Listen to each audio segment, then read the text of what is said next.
नमस्कार, देश दुनिया की बड़ी खबरों में आपका स्वागत है। आज के इस बुलेटिन में हम बात करेंगे केरल में कांग्रेस की शानदार वापसी की, गुजरात में आपकी ऐतिहासिक जीत की, तेज प्रताप यादव के सनसनीखेज साजिश वाले बयान की, सौरव गांगुली के भारतीय क्रिकेट कोच बनने की तैयारियों की, कर्नाटक के ग्रामीणों की अनोखी सड़क निर्माण पहल की। बात करेंगे बिहार में चुनाव आयोग के घर घर मतदाता जाँच अभियान की और बुलेटिन के अंत में हम जानेंगे क्या सच में ईरान इजरायल तनाव के चलते भारत में पेट्रोल की कीमतें 120 रुपए प्रति लीटर जा सकती है, जो ऐसे कयास लगाए जा रहे हैं।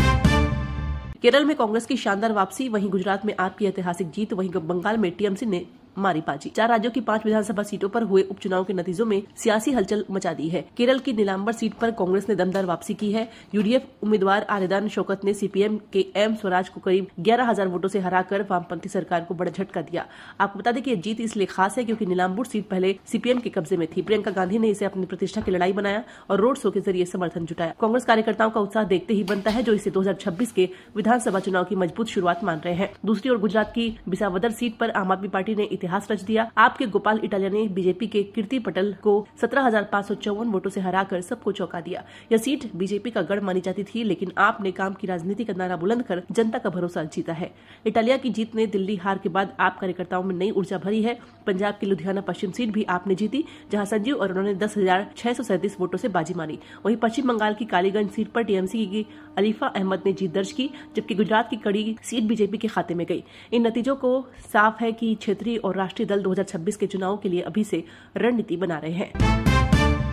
इजरायल का ईरान पर बड़ा हमला, 6 एयरपोर्ट निशाना, 15 फाइटर जेट, हेलीकॉप्टर तबाह, ट्रंप पर ईरान का पलटवार। इजरायली सेना ने ईरान के 6 सैन्य हवाई अड्डों पर रातों रात सटीक हमले किए, जिसमें 15 फाइटर जेट और हेलीकॉप्टर तबाह होने का दावा किया गया। इनमें F-14, F-5 और AH-1 जैसे विमान शामिल हैं। इजरायली रक्षा बलों ने बताया कि मशहद, तेहरान, हमादान समेत कई शहरों के हवाई अड्डों पर ड्रोन एवं मिसाइलों से रनवे, हैंगर और ईंधन सुविधाएं नष्ट की गई। इस हमले का मकसद ईरान की सैन्य ताकत को कमजोर करना था। जवाब में ईरान ने अमेरिकी राष्ट्रपति डोनाल्ड ट्रंप पर निशाना साधा, कहते हुए कि उन्होंने ये जंग शुरू की लेकिन खत्म ईरान करेगा। ईरानी अधिकारियों ने इसे अंतर्राष्ट्रीय कानून का उल्लंघन बताया और संयुक्त राष्ट्र से कार्रवाई की मांग की। दूसरी ओर इजरायल का कहना है कि यह हमला ईरान के परमाणु और मिसाइल कार्यक्रमों को रोकने के लिए जरूरी था। क्षेत्र में तनाव चरम पर है और वैश्विक शक्तियों इस संघर्ष को रोकने में कोशिश में जुट गई है। मेरी जान को खतरा, तेज प्रताप बोले, साजिश कर पार्टी से निकाला गया, अब 4-5 लोगों का पर्दाफाश करूंगा। आरजेडी सुप्रीमो लालू प्रसाद यादव के बड़े बेटे तेज प्रताप यादव ने एक बड़ा बयान लेकर सबको चौंका दिया। उन्होंने दावा किया कि उनकी जान को खतरा है और उसके पीछे एक सुनियोजित साजिश है। न्यूज एजेंसी ANI से बातचीत में तेज प्रताप ने कहा, मुझे साजिश के तहत पार्टी और परिवार से निकाला गया। 4-5 लोगों ने मेरे खिलाफ चक्रव्यूह रचा, जिनके नाम में जल्द उजागर करूंगा। साथ ही तेज प्रताप ने बिहार सरकार से अपनी सुरक्षा की बढ़ाने की अपील की और कहा, मेरे दुश्मन हर जगह सक्रिय है, मैं असुरक्षित महसूस कर रहा हूँ। उन्होंने यह भी बताया कि बिहार की जनता उनके स्वभाव जानती है, जो मिलनसार और सादगी भरा है। उनका कहना है कि इसी का फायदा उठाकर कुछ लोग उन्हें दबाना चाहते हैं। इसके बावजूद तेज प्रताप ने अपने छोटे भाई तेजस्वी यादव को पूरा समर्थन दिया है। उन्होंने कहा, तेजस्वी मुख्यमंत्री बने, मेरा आशीर्वाद और सहयोग हमेशा उनके साथ है। तेज प्रताप ने यह भी साफ किया कि वो डरने वाले नहीं है और जनता के बीच जाकर न्याय मांगेंगे। अगर जरूरत पड़ी तो वह कोर्ट का रुख भी करेंगे। आंध्र के पूर्व सीएम जगन मोहन रेड्डी पर एफआईआर दर्ज, बता दें कि 5 दिन पहले उनकी कार ने रोड शो में एक व्यक्ति को कुचला था। आंध्र प्रदेश के पूर्व मुख्यमंत्री और YSRCP प्रमुख YS जगन मोहन रेड्डी मुश्किल में फंस गए हैं। 18 जून को कुट्टूर जिले में उनके रोड शो के दौरान एक दुखद हादसा हुआ। 55 वर्षीय YSRCP कार्यकर्ता चिली सिंगिया उनकी कार के नीचे आ गए, जिससे उनकी अस्पताल में मौत हो गई। पुलिस ने इस मामले में जगन, उनके ड्राइवर रमन्ना रेड्डी, पूर्व सांसद YV सुब्बा रेड्डी, पूर्व मंत्री विदादला रजनी और अन्य के खिलाफ एफआईआर दर्ज की है। गुंटूर SP सतीश कुमार ने बताया कि सीसीटीवी, ड्रोन फुटेज और गवाहों के बयानों से साबित हुआ कि सिंगैया जगन की गाड़ी के नीचे आए थे। गाड़ी रुकी नहीं, जिससे लापरवाही का सवाल उठा। YSRCP ने इसे राजनीतिक साजिश करार दिया, जबकि TDP और कांग्रेस ने जगन की कड़ी आलोचना की। पुलिस ने धारा 105 के तहत मामला दर्ज किया, जांच जारी है।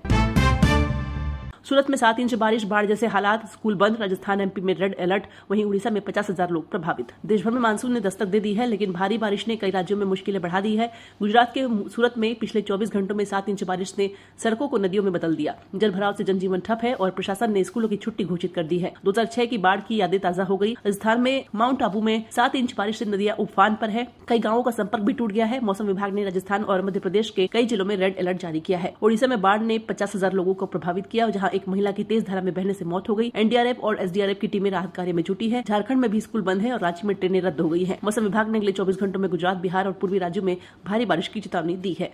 वहीं प्रशासन अलर्ट पर है और लोगों ने से सतर्क रहने की अपील की गई है। सौरव गांगुली की बड़ी घोषणा, भारतीय क्रिकेट टीम का कोच बनने को तैयार, राजनीति से रहेंगे दूर। पूर्व भारतीय कप्तान और बीसीसीआई अध्यक्ष सौरव गांगुली ने क्रिकेट जगत में हलचल मचा दी है। उन्होंने ऐलान किया कि वह भारतीय क्रिकेट टीम के कोच बनने के लिए पूरी तरह तैयार है। पीटीआई को दिए एक इंटरव्यू में गांगुली ने कहा, पहले मेरे पास समय नहीं था, लेकिन अब मैं 53 साल का हो गया हूँ, मौका मिलने पर कोचिंग के लिए तैयार हूँ। उन्होंने ये भी साफ किया कि उनका राजनीति में जाने का कोई इरादा नहीं है, भले ही उन्हें पश्चिम बंगाल का मुख्यमंत्री बनने का प्रस्ताव मिले। गांगुली ने मौजूदा कोच गौतम गंभीर की तारीफ की, लेकिन कहा कि चैंपियंस ट्रॉफी के बाद गंभीर ने शानदार लय पकड़ी है। गांगुली का यह बयान फैंस के लिए उत्साहजनक है, क्योंकि उनकी कप्तानी में भारत ने 2003 वर्ल्ड कप फाइनल तक का सफर तय किया था। भारत अमेरिका ट्रेड डील अटकी, सस्ते मक्का सोयाबीन आयात से भारतीय किसानों को नुकसान का डर। भारत और अमेरिका के बीच ट्रेड डील का तनाव बढ़ गया है। अमेरिका चाहता है कि भारत उसके जेनेटिकली मॉडिफाइड मक्का और सोयाबीन पर आयात शुल्क कम करे, ताकि ये सस्ते दामों पर भारतीय बाजार में बिक सके, लेकिन भारत सरकार ने इसे ठुकरा दिया है। कारण इससे भारतीय किसानों को भारी नुकसान हो सकता है। सस्ते अमेरिकी उत्पाद बाजार में आएंगे तो स्थानीय फसलों की कीमतें गिर सकती है, जिससे किसानों की आजीविका खतरे में पड़ेगी। केंद्रीय कृषि मंत्री शिवराज सिंह चौहान ने साफ कहा कि किसान पहले हैं, उनके हितों से समझौता नहीं होगा। नीति आयोग की रिपोर्ट बताती है कि भारत ने 2024 तक अमेरिका को 5.75 अरब डॉलर के कृषि उत्पाद निर्यात किए, जबकि अमेरिका से केवल 2.22 अरब डॉलर का आयात हुआ। भारत 39-50% के ऊंचे शुल्क बरकरार रखना चाहता है। अगर 9 जुलाई तक डील नहीं हुई तो अमेरिका भारतीय निर्यात पर 26% शुल्क लगा सकता है। अहमदाबाद विमान हादसा, 251 डीएनए मैच, 245 शव सौंपे गए। वहीं मलबा शिफ्टिंग के दौरान टेल पेड़ में फंसी। अहमदाबाद विमान हादसे में अब तक 251 शव की पहचान डीएनए टेस्ट से हो चुकी है। इनमें 245 शव परिजनों को सौंपे भी जा चुके हैं। सिविल अस्पताल के अधीक्षक डॉक्टर राकेश जोशी ने बताया कि यह प्रक्रिया तेजी से चल रही है। हादसे में विमान के 241 यात्रियों के अलावा मेडिकल कॉलेज के डॉक्टर और स्थानीय लोग भी प्रभावित हुए हैं। दूसरी ओर मलबा हटाने का काम शुरू हुआ, लेकिन रविवार को विमान की टेल हिस्सा शाहीबाग में एक पेड़ में फंस गया। पुलिस ने सड़क बंद कर मलबे को हटाया। वहीं मलबा अब एयरपोर्ट पर Gujarat state aviation infrastructure company की बिल्डिंग में जांच ब्यूरो की निगरानी में रखा जाएगा। हादसे की जांच में विदेशी विशेषज्ञ भी जुटे हैं। प्रशासन और एयर इंडिया पीड़ित परिवारों की हर संभव मदद कर रहे हैं।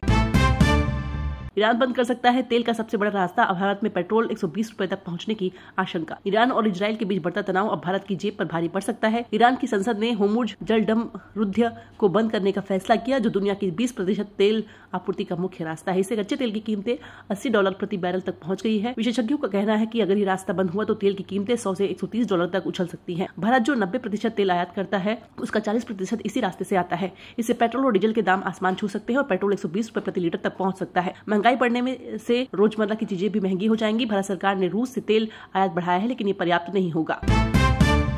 न्यूजीलैंड में बाबा बागेश्वर से मिले PM David Brin, Dhirendra Shastri ने सुनाई हनुमान कथा। न्यूजीलैंड में बागेश्वर धाम के पीठाधीश्वर पंडित धीरेन्द्र शास्त्री का आगमन भक्तों के लिए उत्साह का केंद्र बना। न्यूजीलैंड के प्रधानमंत्री डेविड ब्रिन ने बाबा बागेश्वर से मुलाकात की और उनकी हनुमान कथा का श्रवण किया।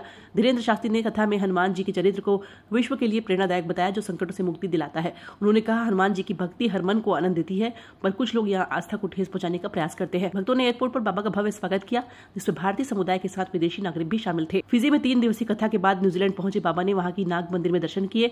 उनकी कथा में हजारों लोग शामिल हुए, जो सनातन धर्म की एकता का संदेश दे रही है। ये मुलाकात और कथा न्यूजीलैंड में सनातन संस्कृति के प्रचार का एक ऐतिहासिक क्षण बन गया।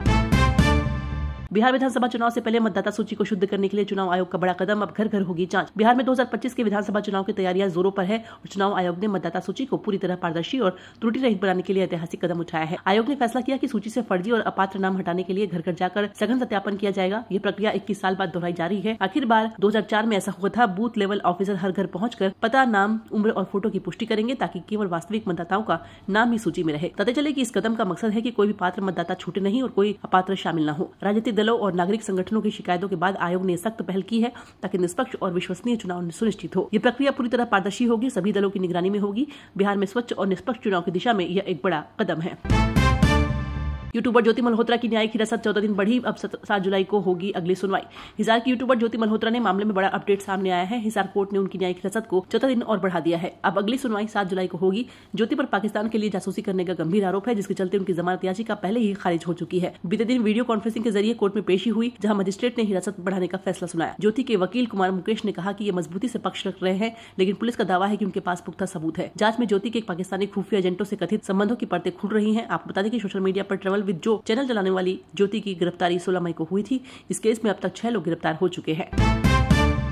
इंडिगो के 3 अफसरों पर SC/ST एक्ट का केस, ट्रेनी पायलट ने लगाई जातिगत उत्पीड़न के आरोप। गुरुग्राम में इंडिगो एयरलाइंस के 3 वरिष्ठ अधिकारियों पर एक ट्रेनी पायलट ने गंभीर आरोप लगाए हैं। 35 वर्षीय शरण, जो बेंगलोर के रहने वाले और आदि द्रविड़ समुदाय से हैं, उन्होंने दावा किया कि 28 अप्रैल को गुरुग्राम के MR कैपिटल टावर में मीटिंग के दौरान तपस डे मनीष साहनी और कैप्टन राहुल पाटिल ने उनके साथ जातिगत टिप्पणियां की। शरण का कहना है कि उन्हें कहा गया, तुम प्लेन उड़ाने लायक नहीं, जाओ चप्पल सिलो, और तुम्हारी औकात चौकीदार बनने की भी नहीं है। यह उत्पीड़न कई दिनों तक चला, जिसका मकसद उन्हें इस्तीफा देने के लिए दबाव डालना था। शरण ने बताया कि उनकी सैलरी काटी गई, बिना कारण चेतावनी पत्र जारी किए गए और स्टाफ सुविधाएं रद्द कर दी गई। आपको बता दें कि बेंगलोर में 0 FIR दर्ज होने के बाद मामला गुरुग्राम के DLF 1 थाने में SC/ST एक्ट के तहत ट्रांसफर हुआ। इंडिगो ने अभी तक कोई बयान नहीं दिया है, पुलिस जांच जारी है।